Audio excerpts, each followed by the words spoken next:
것 없이 누군가를 사랑하게 되면 없던 용기도 생겨나고 또 평소에 할 수 없다고 생각했던 것들도 사랑하게 되면 나도 모르는 사이에 그 어렵다고 생각되어진 일들을 해결해내는 그런 저력을 발휘하게 됩니다.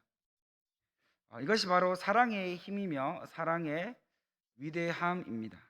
반대로 사랑이 없이 어떤 일을 하게 되면 그 일은 대부분 형식적인 일이 되고 또 그 일을 굉장히 하기 싫어하는 그러한 일들을 우리는 경험하게 됩니다. 사랑 없이 어쩔 수 없이 또 하게 되는 그런 일에는 살펴보면 항상 기쁨이 없다는 것을 발견할 수 있습니다. 기쁨이 없으니까 만족함도 없게 되어지는 거죠. 그러니까 일은 하긴 하지만 또 사람을 만나긴 만나지만 그 만남이 그 일이 우리의 삶 가운데 매우 따분하게 느껴지게 되어진다는 것입니다.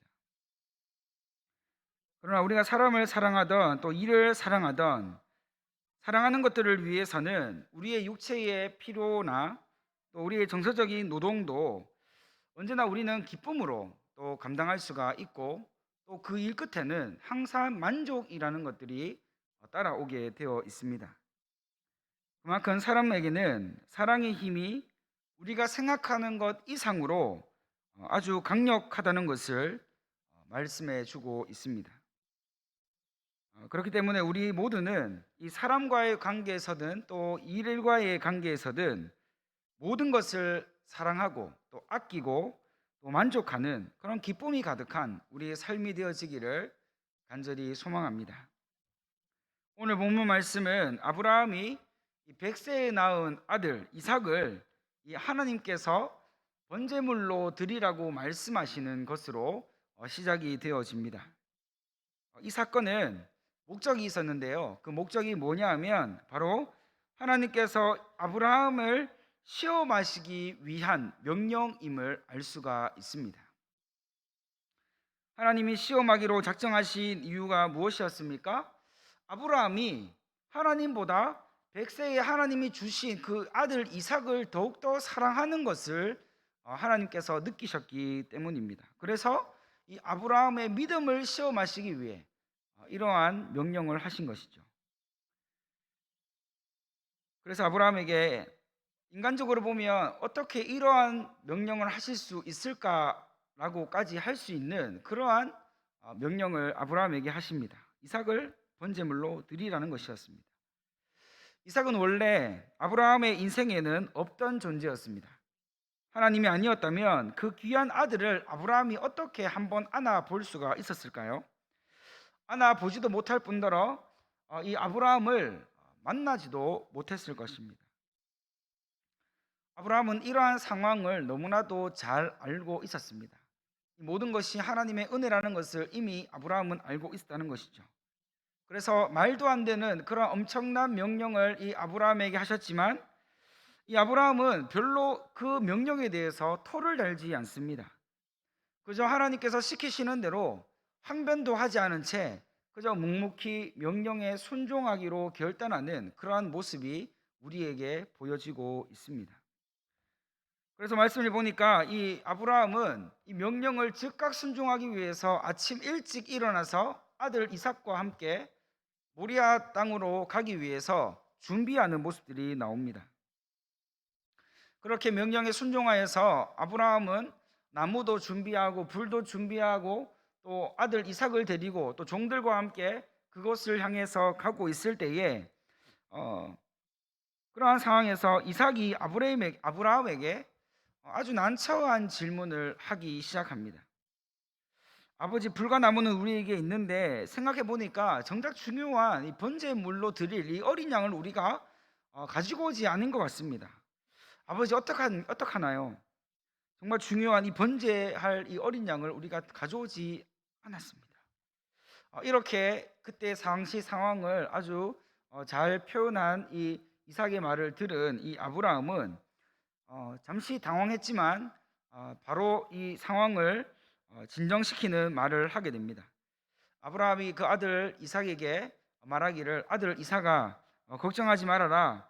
하나님께서 우리를 위해 그곳에 친히 자기를 위해 이미 번제할 어린 양을 준비해 놓으셨을 것이라고 말하면서 걱정하고 근심하고 있는 그 이삭을 안심시켜 주고 있는 모습이 나옵니다.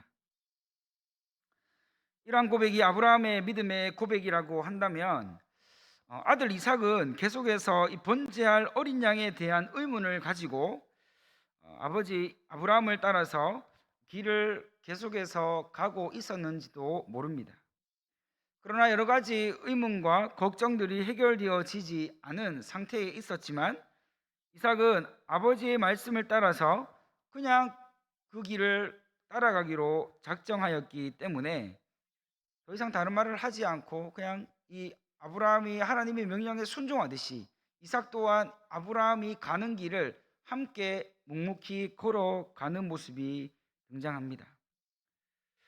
그렇게 순종의 길로 걸어간 이 아브라함과 이삭은 드디어 하나님께서 일러주신 곳에 도착을 했습니다. 그리고 지체하지 않고 준비해온 나무월을 이 번제단 위에 버려놓고 그 위에 아브라함은 아무 말 없이 묵묵히 아들 이삭을 결박하기 시작했습니다. 원래 시나리오대로라면 도착하면 어디선가 이 어린 양의 소리가 들려야 했고 그 어린 양을 찾아서 번제로 드릴 준비를 하면 되는 것이었습니다. 그런데 도착하자마자 나무를 벌려놓고 그 위에 이 이삭 자신이 아버지로부터 이 결박당하는 그러한 엄청난 일이 벌어지고 있는 것이었습니다. 그때 이삭은 이상하게 생각하며 결박하는 아버지의 손을 뿌리칠 수도 있었습니다. 그리고 갑자기 왜 나를 결박하냐며 아버지께서 말씀하시는 하나님께서 준비해 놓으신 그 어린 양이 어딨냐며 그렇게 따질 수도 있었고 그렇게 또 다시 질문할 수도 있는 그런 상황이었습니다. 그러나 이삭은 마치 자신이 어린 양이 된 것처럼 아무 저항하지도 않고 가만히 아버지가 자신을 결박할 동안 숨죽여 기다리고만 있었습니다. 우리는 왜 이삭이 이렇게 아무 소리 없이 묵묵히 아버지의 손길을 거부하지도 않은 채 그렇게 가만히 있었는지에 대해서 우리는 궁금할 수 있습니다. 또 이것이 우리에게는 어쩌면 이해가 되지 않는 부분이기도 합니다. 급기야 아브라함은 결박되어 있는 이삭을 향해 가져온 번제물을 잡을 때 쓰던 그 칼을 가지고 와서 그 칼을 들어서 이삭을 치려고 하는 그러한 다급한 상황이 벌어지게 됩니다. 그러자 그때 갑자기 하늘에서부터 너무나도 다급하고 너무나도 긴급한 천사의 목소리가 들려오기 시작합니다. 아브라함아 아브라함아 그 아이에게서 내 손을 대지 말라. 그에게 아무 일도 하지 말라. 내가 내 아들 독자까지도 내가 아끼지 아니하였으니 내가 이제야 내가 하나님을 경외하는 줄 아노라 라고 하는 이런 아주 긴급하고 우렁찬 그 목소리가 아브라함 귓가에 들리게 되었다는 것이죠. 얼마나 목소리가 다급하고 우렁찼던지 그 칼을 들고 내려치려고 하는 그 순간에 이 아브라함은 깜짝 놀랐을 것입니다. 그리고 아브라함이 주여 내가 여기 있습니다 라고 이렇게 외쳤던 것을 볼 수가 있습니다. 하나님이 처음부터 이삭과 이 아브라함을 어떻게 해보려고 하신 것이 아님을 우리는 알고 있지만 당시에 이삭과 아브라함은 그 모든 상황이 너무나도 이해가 되지 않고 살면서 한 번도 경험해보지 못한 그러한 상황이었기 때문에 하나님께서 도대체 이 일을 어떻게 이루어 가실지 전혀 알 수 없는 정말 미지의 그런 시간들을 보내고 있었습니다. 다급하게 긴급하게 아브라함을 부르시는 하나님께서 아브라함이 이삭을 손도 대지 못하도록 만드신 것은 다른 것이 아니라 이 아브라함이 결국 이 하나님의 시험에 정말로 좋은 타이밍에 통과하였다는 이러한 소식을 우리에게 들려주고 있습니다. 이 믿음의 시험을 통과하게 되면 어쩌면 이 시험을 통과하지 못했더라면 이 이삭은 결국 죽었을 것인데 이 아브라함의 믿음 그리고 이삭의 믿음을 통하여서 이 죽음이 아니라 결국에는 하나님께서 그들에게 축복하시는 그러한 모습이 우리에게 나오고 있습니다. 사실 하나님께서 아브라함을 시험하시기 위해 시작하신 이 일이 결국에는 그 일을 통해서 아브라함은 하나님께서 아들 이삭을 더 사랑하는 것처럼 보이는 그 아브라함의 마음을 다시 돌아보게 하셨고, 다시 이 아브라함이 정말로 하나님께서 원하시는 그 믿음의 초심을 찾아서 믿음으로 다시 살 수 있는 그런 기회를 얻게 되었다는 것을 우리에게 말씀해 주고 있습니다. 하나님은 늘 우리의 마음의 중심을 세밀하게 살펴보시는 분이십니다. 우리의 마음이 조금이라도 하나님으로부터 멀어지거나 조금이라도 하나님으로부터 우리의 마음이 달라져 있다고 한다면 하나님은 그것을 금방 알아차리신다는 거예요. 우리가 사람을 속일 수 있지만 결코 하나님을 속일 수 없다는 것을 우리가 알고 있지 않습니까? 왜 그렇습니까? 하나님은 언제나 우리의 마음을 주시하시고 세밀하게 관찰하시는 분이기 때문입니다. 그래서 우리도 모르는 사이에 우리의 마음이, 우리의 생각이, 우리의 모든 것들이 하나님으로부터 점점점 멀어지고 있는 그때에 하나님은 그것을 너무나도 정확하게 캐치하시고 알아차리신다는 거예요. 그래서 인간적으로 보면 이해가 되지 않는 방법을 동원해서라도 하나님은 그 아브라함의 마음을 다시 되찾고 싶어 하시는 그 모습이 오늘 말씀에서 보여지고 있습니다. 오늘 우리가 주목해서 보아야 하는 말씀은요, 하나님의 시험을 통과한 이 아브라함을 향해 하나님께서 인정해 주시는 말씀입니다. 아브라함이 아무나 통과하지 못하는 그 믿음의 시험을 정말로 100점짜리로 통과하게 되었습니다. 그래서 하나님께서는 아무도 듣지 못한 그 인정하시는 그 축복의 말씀을 이 아브라함에게 하고 계시는 것을 볼 수가 있습니다. 하나님이 그 시험에 통과한 아브라함을 향해서 어떻게 말씀하셨습니까? 무엇이라고 인정해 주셨습니까? 이렇게 말씀하십니다. 이제야 네가 하나님을 경외하는 줄을 내가 아노라, 내가 안다, 이렇게 말씀하고 있습니다.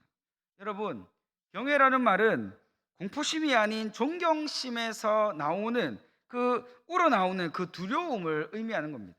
공포가 아니라요, 존경하는 마음, 정말 그 존경하는 마음 때문에 정말 그 쉽게 함부로 하지 못하는 그런 마음을 의미하는 것이죠. 다시 한번 정리해 보면, 하나님을 경외한다는 것은 우리의 삶의 모든 영역에서 하나님의 절대적 주권을 인정하는 가운데 어떠한 상황에서든지 하나님을 믿고 신뢰하는 그 순종의 자세를 의미한다는 것입니다. 그러니까 하나님이 아브라함에게 이제야 네가 나를 경외하는 줄을 내가 이제 알았다라고 인정하시는 것은, 아브라함아, 네가 이만큼 나를 사랑하는 줄 내가 다시 확인하게 되었구나라고 하는 말과 같다는 거예요. 경외라는 말이 하나님이 받아들이실 때는 어떻게 받아들이십니까? 네가 이만큼 나를 사랑하는구나, 네가 나를 이만큼 생각하는구나, 네가 나를 이만큼 사랑하는구나 라고 하는 이 사랑의 언어로 바꾸어서 받아들여지신다는 것이죠. 두려워하고 존경하는 것을 넘어서 나보다 더 하나님을 사랑하는 상태로 하나님 앞에 살아가게 되는 것, 이것을 하나님께서는 아브라함을 통해서 인정해 주셨다는 거예요. 이제 네가 너보다 나를 더 사랑하고 네 아들보다 나를 더 사랑하는구나 라는 것을 내가 이미 알게 되었다라고 하는 인정을 하게 되었다는 거예요. 이제야 나를 사랑하는 줄을 알겠다라고 이렇게 고백하시고 인정해 주시는 이 하나님의 음성을 들었을 때에 이 아브라함의 눈에서 하염없이 뜨거운 눈물이 흐르지 않았겠습니까? 그렇습니다. 하나님, 내가 하나님을 이만큼 사랑합니다. 내가 하나님 이만큼 존경하고 하나님을 이만큼 경외합니다 라고 하는 이런 마음의 고백, 그 믿음의 고백이 계속해서 그의 마음 가운데 쉼없이 흘러나오게 되었다는 것이죠. 하나님의 사랑이 우리 삶 가운데 물이 흘러 들어오듯이 우리의 마음과 삶의 모든 부분 가운데 다시 흘러 들어오게 된다면 우리의 삶의 모든 것들이 회복되어지고 치유되어지고 새롭게 되어질 줄 믿습니다. 하나님의 사랑에는 그런 힘이 있습니다. 우리의 고백에는 그런 능력이 있습니다. 우리가 그동안 하나님을 향해서 하나님 앞에 입술로 하나님을 경외한다, 하나님을 예배한다고 했던 우리의 삶들이 있다면, 이제는 정말 진심으로 우리의 마음을 다해서 우리의 삶을 향하여서 하나님을 정말로 사랑하는 그 삶을 회복하는 저와 여러분들의 삶이 되기를 간절히 바랍니다. 우리는 오늘 이 시간 우리 스스로에게 이 세상 그 무엇보다도 하나님을 사랑하고 있는지 물어보아야 합니다. 형식적인 것이 아니라, 남들이 보기 때문이 아니라, 정말로 하나님과 나 사이에 독대하는 그 시간을 가지고 내가 정말 하나님, 그 내가 가지고 있는 돈보다 하나님 더 사랑하고, 내가 가지고 있는 자녀보다 하나님 더 사랑하고, 하나님을 다 가장 사랑합니다, 내 모든 것을 다 내어드려도 아깝지가 않습니다라고 하는 그 사랑의 고백이 여전히 우리의 가슴 가운데 울리고 있는지를 우리는 다시 살펴보아야 한다는 것입니다. 독자 이삭을 한마디 항의 없이 하나님의 의도를 정확히 알고서 하나님께 드리려 했던 그 아브라함처럼 우리는 다시 하나님을 믿는 그 믿음의 자리로 돌아와야 합니다. 또한 하나님을 그 무엇보다도 그리고 더 뜨겁게 사랑할 수 있는 그 하나님께서 불러주신 그 은혜의 자리로 다시 돌아와야 하는 것입니다. 그때 우리가 하나님 앞에 살아온 모든 시간이 그제서야 하나님께 믿음으로 인정되어져서 이제야 네가 나를 사랑하는 줄 알겠다고 하시는 그 하나님의 음성을 우리는 듣게 될 수가 있는 것입니다.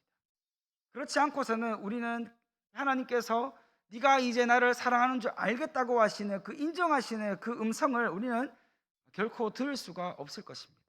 하나님의 그 주변에서 맴도는 상태에서는 하나님을 부르는 그 음성에서 우리가 진심으로 하나님께 고백하지 않는다면 우리는 정말로 하나님께서 우리의 삶을 완전히 회복시키시고 치유하시고 온전케 하시는 그 사랑의 삶으로 우리가 나아올 수가 없다는 것을 우리는 기억해야 합니다. 하나님의 인정하심이 우리에게 들려질 때 우리의 눈에서도 뜨거운 눈물이 흘러내리게 될 줄 믿습니다. 그 사랑이 우리의 모든 삶을 다시 회복시키시고 우리의 삶의 자리를 찾아갈 수 있도록 언제나 한결같이 인도해 주실 줄 믿습니다. 우리의 삶의 가장 중요한 것이 무엇입니까? 바로 하나님의 사랑입니다. 하나님의 사랑, 그 사랑을 고백하며 살아가는 우리의 삶이 있어야 되고, 그 삶을 통하여 진정으로 우리는 하나님께서 세워놓고자 원하시는 그 삶을 향해 나아갈 수가 있다는 것이죠. 여러분, 우리의 생각과 우리의 경험을 뛰어넘어서 하나님을 사랑할 수 있는 저와 여러분들이 되기를 원합니다. 사랑하면 용기가 생기고요, 사랑하면 없던 믿음도 자라나게 되고, 사랑하면 온전히 회복되어질 수 있습니다. 마귀는 계속해서 우리가 하나님을 사랑하지 못하도록, 그 하나님의 사랑을 깨닫지 못하도록 우리 입술의 권세를 막아버립니다. 우리의 마음을 마비시켜 버립니다. 그리고 우리가 하나님의 사랑을 우리의 삶 가운데서 발견하지 못하도록 끝내 우리가 하나님을 믿는 그 믿음의 자리에서 점점 더 우리가 알게 모르게 하나님과의 관계에서 멀어지도록 만들고 있습니다. 그러나 오늘 말씀을 듣고 난 이후에 우리의 삶은 더 이상 이러한 마귀의 관계와 계계를 용납하지 마시기 바랍니다. 다시 우리는 주님 앞에 서서 나 같은 사람도 여전히 사랑하고 계시는 그 하나님의 따뜻하고 포근한 품 안으로 나아가서 우리가 꼭 안겨서 하나님의 사랑으로 모든 것이 치유되고 회복되는 놀라운 은혜와 사랑을 경험해야 될 때인 줄 믿습니다.